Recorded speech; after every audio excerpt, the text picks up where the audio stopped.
नमस्कार. लक्ष्मीच्या पावलांनी मध्ये आपण पुढे पाहणार आहोत. कलाने खूप महत्त्वाचे पुरावे शोधलेले असतात. आदिव्यक्तीसोबत ती ऑफिसला गेलेली असते. आदिव्यक्त झोपेमध्ये असतो, पण कला सगळे व्हिडिओज बघत असते आणि त्याच्यामध्ये तिला सगळी लिंक लागत जाते. तो अंगठ्यांचा प्रवास, अंगठी कुठून कुठपर्यंत कशी कशी गेली, हे सगळे व्हिडिओ स्टेप बाय स्टेप तिने शोधून काढलेले असतात. आदिव्यक्तीला ती आवाज देते. एकदम महत्त्वाचा पुरावा तिला दाखवायचा असतो. काजल निर्दोष आहे हेही तिला सिद्ध करायचं असतं. मग आदिव्यक्ती व्हिडिओ बघायला तिच्याजवळ येतो आणि आल्यानंतर मग ती दाखवू लागते, हे बघ कसा कसा प्रवास घडला. आणि पुढे दुसऱ्या दिवशी सकाळी कलाने तिच्या आईला, वडिलांना आणि काजलला घरी बोलवलेलं असतं. श्रीकांतला पाहून संताप होतो. तुम्ही इथे का आले? आणि रोहिणी म्हणते, हे खोटे कुटुंब खरे खरे बनवून आपल्या घरी का आलात? काय काम आहे तुमचं? एवढ्या सकाळी सकाळी तुमचं तोंड दाखवायला आमच्याकडे आले म्हणून घालून पाडून बोलू लागली. मग कला सगळ्यांचे तोंड बंद करते. माझे आईवडील मला भेटायला कधीही येऊ शकतात. तितक्यात तिथे आबाही येतात. मग आबांना ती पुढची गोष्ट सांगू लागते. हे बघा आबा, मला पुरावे मिळाले आहे, ते सगळ्यांसमोर मला दाखवायचे आहे, म्हणून मी माझ्या आईवडिलांनाही ते बोलवलं. मग ते कशा अंगठ्या पडल्या, अशोकनी त्या कशा तिच्या बॅगेत घातल्या, हा सगळा प्रवास ती पाहते. मग कला म्हणते, हे बघ मला सगळं पुरावे मिळालेले आहे आणि हे मी सगळ्यांसमोर दाखवलेलं आहे. आणि आणखी एक महत्त्वाचा पुरावा आहे जो मी आत्ता कुणालाही दाखवू शकणार नाही. रोहिणीकडे बघत बघत ती बोलत असते. रोहिणीला जवळजवळ घामच फुटतो. आता माझंही नाव येतं आहे की काय म्हणून ती टेन्शनमध्ये येते. पण कला पुढचं सांगण्या अगोदरच म्हणते, आबा मी तुम्हाला नंतर सांगेल, महत्त्वाचं आहे. आबा म्हणतात, का? तर ती बोलते, आपल्या दोघांमध्येच ती गोष्ट राहायला हवी. मी तुम्हाला नंतर ती सांगेल. आता मी कुणालाही काहीही सांगू शकणार नाही. आत्ता मला एवढंच सिद्ध करायचं होतं की काजलने चोरी केलेली नाही, ती निर्दोष आहे. आता रोहिणीला टेन्शन आलेलं आहे. कला माझ्या बाबांना नाव सांगते की काय माझं, आणि माझं पित्तळ उघडं पडलं तर आबांसमोर तर माझी खेरच नाही, म्हणून तिला घामही फुटतो. इकडे रूममध्ये गेल्यानंतर आदिव्यक्तीला तिने सत्य सांगितलेलं आहे रोहिणी काकूंचं, आत्याचं. पण आता काजलची जशी परिस्थिती झाली तशी रोहिणीची नको व्हायला म्हणून माघार घेत आहे कला. आत्ता कुणालाही मी काहीही सांगणार नाही. आपल्या घराची आणि सगळ्यांची मान मर्यादा मी राखते, असंही कला बोलते. आदिव्यक्तीला तिने जवळजवळ गप्पच करून ठेवलेलं असतं आणि आदिव्यक्तही अपराधीपणाच्या भावनेने तिथे बसलेला असतो. कारण त्याने केलेला मूर्खपणा, त्याने काजलवर विश्वास ठेवला नाही, कलावरतीही विश्वास ठेवला नाही, म्हणून तो चिडलेला असतो. स्वतःवरच तो रागवलेला असतो. का मी मूर्खपणा केला, मी तिच्यावर विश्वास ठेवायला हवा होता, असंही ते त्याला मनात वाटतं.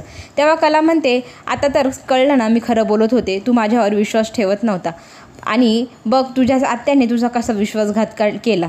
आत्या कोणासमोरही कशाही वागल्या तरी आता मला त्यांचं खरं रूप कळलेलं आहे, असंही बोलू लागते कला. आणि कला बोलत असते आणि आदिव्यक्त मान खाली घालून ऐकत असतो. कारण त्याची आणि त्याच्या आत्याची चूक असते. त्याने विश्वास ठेवला नाही कलावरती आणि आत्याने इतका मोठा प्लॅन केला. पण आता आबांना ते सांगितलं तर आबांचं मन दुखावलं जाईल. प्लीज तू आबांना काहीही सांगू नको. आधीच आत्याबद्दल त्यांच्या मनात किती दुस्वास आहे, आणखी वाढवायला नको.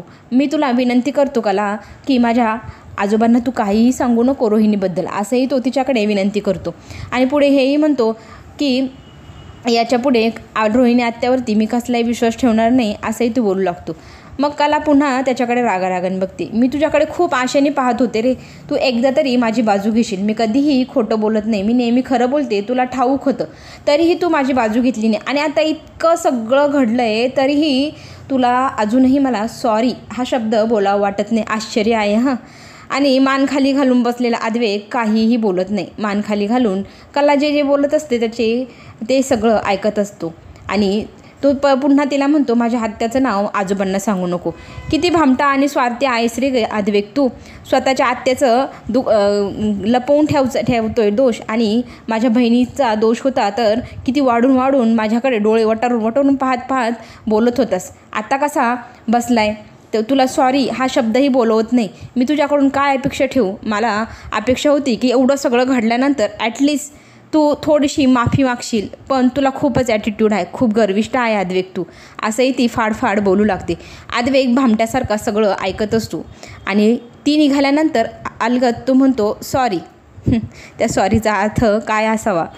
कला थांबते, मागे वळून बघते. तिला आश्चर्य वाटतं. या खडूसच्या तोंडून सॉरी हा शब्द येणं म्हणजे तिला विश्वासच बसत नाही तिच्या कानांवरती तिने काय ऐकले म्हणून. ती पुन्हा आदिव्यक्तला विचारते, आदिव्यक्त तू काय बोललास का? तो तिला म्हणतो, अगं मी सॉरी बोललो, मला माझी चूक मान्य आहे. मी तुझ्यावर असा अविश्वास दाखवायला नको होता. मी पुन्हा असं वागणार नाही. हवं तर मी तुझ्यासमोर कान धरून माफी मागतो. असं म्हटल्यानंतर कलाचा विश्वासच बसत नाही. हा खडूस एवढा चेंज होऊ शकतो. त्याच्याकडे पाहत तिला थोडंसं बरं वाटतं की माझ्या बाजूने आज आद्वैक बोलतोय म्हटल्यानंतर. ती खाली जाते. आनंदाने तिला खूप छान वाटत असतं. खाली गेल्यानंतर आबा म्हणतात, उद्या काय आहे माहिती आहे का सुनबाई? तेव्हा ती म्हणते, नाही आबा, काय म्हणताय, कशाबद्दल बोलताय? आबा सांगू लागतात की आता ना वटपौर्णिमा आहे उद्या, तर तू या घरची सून आहे. या घरातल्या सुनांच्या रीतीभाती तू समजून घे. तुझी सासूबाई तुला समजवेलच. आणि लगेच सरोजला आबा सांगू लागतात, हे बघ, सुनबाईंना सगळं काही समजावून सांग. वटपौर्णिमेला आपल्या घराची प्रथा काय आहे आणि सुनबाईंसाठी छानशी पैठणी आण. आपल्या घराला अशी शोभेला अशी सुनबाईंना साडी आली पाहिजे. पहिलीच वटपौर्णिमा तिची. सरोज म्हणते, हिच्यासाठी आणि साडी, आणि हिने काय गरज नाही आद्वैकसाठी वटपौर्णिमेचा उपवास करायचा. तो काही हिला त्या बायको मानत नाही आणि तिनेही सून म्हणून काही माझ्या मुलासाठी उपवास धरावा अशीही माझी इच्छा नाही, असं सरोज बोलत असते. तिला खूप राग आलेला येत असतो ह्या कलाला सून बनवून तिच्याकडनं वटपौर्णिमा साजरी करून घेण्याचा. आद्वैकला थोडं आश्चर्य वाटतं, पण तो त्या नेहमीप्रमाणे त्याच्या आईच्या सुरात सूर मिसळतो. हो हो म्हणतो. त्याला त्याच्या आईचं बोलणं पटत असतं. पण आजोबा म्हणतात, तू तिला सुनमान नको मानू, पण ती आद्वैकच्या नावाचं कुंकू लावते, गळ्यात त्याच्या नावाचं मंगळसूत्रही घालते.